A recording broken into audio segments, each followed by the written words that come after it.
मित्रों, काफी लोगों के मन में यह सवाल आता है, आखिर माता सीता धरती में क्यों समा गई?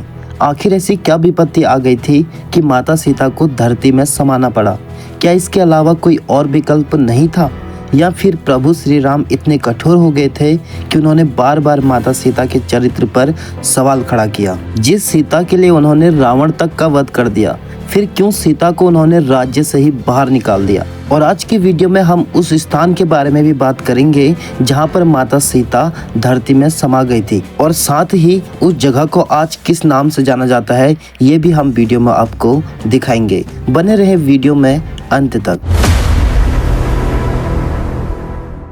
देखिए मित्रों, सबसे पहले आपको यह जान लेना अति आवश्यक है कि राजधर्म होता क्या है, इसकी परिभाषा क्या होती है। एक राजा जो कि प्रजा से बनता है, और राजा का उत्तरदायित्व होता है कि वो हमेशा प्रजा के हित में ही निर्णय ले, क्योंकि एक प्रजा के द्वारा ही राजा का चुनाव किया जाता है। राजा को वही निर्णय लेने होते हैं जो प्रजा के मत में होता है, और इसी को राजधर्म कहा जाता है। जब लव कुश बड़े हो गए, तब वे अपने गुरु वाल्मीकि के अनुसार अयोध्या में गए और सभी को रामायण कथा सुनाई, और अंत में उन्होंने यह भी बताया कि वह माता सीता और प्रभु राम के बच्चे हैं। लेकिन हुआ यूं, अयोध्या के लोगों ने इस पे सवाल खड़े कर दिए। श्री राम को जब यह बात पता चली तो उन्होंने सीता को यहाँ आने के लिए कहा और अपनी शुद्धता के लिए शपथ लेने का आदेश दिया। माता सीता को जब यह बात पता चली तो उनका मन बहुत दुखी हो गया। माता सीता यह सोच रही थी कि इतने दिनों से वह वन में रह रही थी प्रजा के हित में सोचकर, उसके बाद भी उनकी शुद्धता का प्रमाण देना पड़ रहा है। इसलिए उन्होंने इस अपमान को हमेशा के लिए खत्म करने का फैसला किया। जब माता सीता राज दरबार में पहुंची तो उन्हें उनकी शुद्धता के लिए शपथ लेने को कहा गया। तब उन्होंने शपथ लिया, यदि उन्होंने मन कर्म वचन से भगवान श्री राम की आराधना की है तथा उन्हीं को अपना पति माना है, तो इसी समय धरती फट जाए और उसमें मैं समा जाऊं। माता सीता का इतना कहने पर ही अचानक जोरदार गर्जना के साथ धरती फट गई और धरती दो हिस्सों में बट गई। उसमें से धरती माता प्रकट हुई और वो माता सीता को अपने साथ धरती में लेकर चली गई, और इस प्रकार माता सीता ने अपने लिए उपजे इस विवाद को हमेशा के लिए समाप्त कर दिया। अब दोस्तों, वो रियल जगह के बारे में भी बात कर लेते हैं जहां पर माता सीता धरती में समा गई थी। साथ ही दोस्तों, अभी तक आपने वीडियो को लाइक नहीं किया है तो वीडियो को लाइक अवश्य कर दें। आपका एक लाइक हमारी काफी मदद कर देता है।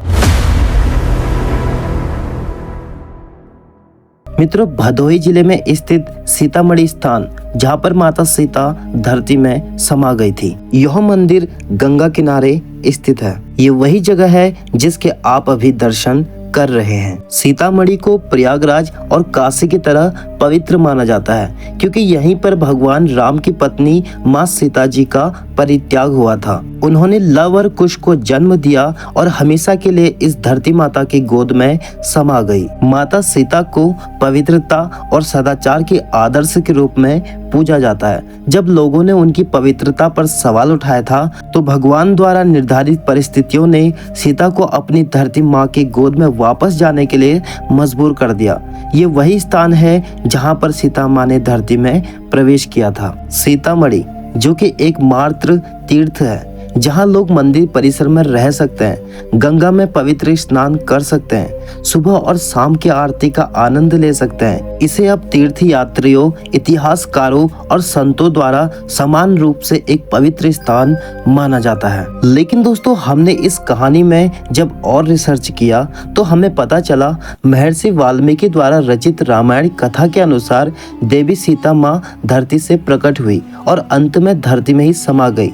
इस मान्यता के अनुसार देवी सीता जिस जगह पर समाई थी वह स्थान आज नैनीताल जिले के रामनगर में स्थित है। सीता बनी रामायण में बड़ा महत्व है, क्योंकि यहीं पर देवी सीता ने अपने जुड़वा पुत्र लव कुश को जन्म दिया था और उनका पालन पोषण किया था। सीता बनी मंदिर में देवी सीता की प्रतिमा के साथ साथ उनके दोनों पुत्रों को भी दिखाया गया है। इस स्थान में घने जंगल के बीच एक खुले मैदान में माता सीता का मंदिर है। मान्यताओं के अनुसार भगवान श्री राम ने, माता सीता ने यहाँ पर बैसाख मास में इसी स्थान पर महादेव का पूजन किया था। इसी कारण इस मंदिर को सीतेश्वर मंदिर के नाम से भी जाना जाता है। सीताबनी में स्थित एक कुंड भी है। इस कुंड को लेकर मान्यता है कि इसमें ही सीता माता अंतिम समय में समा गई थी।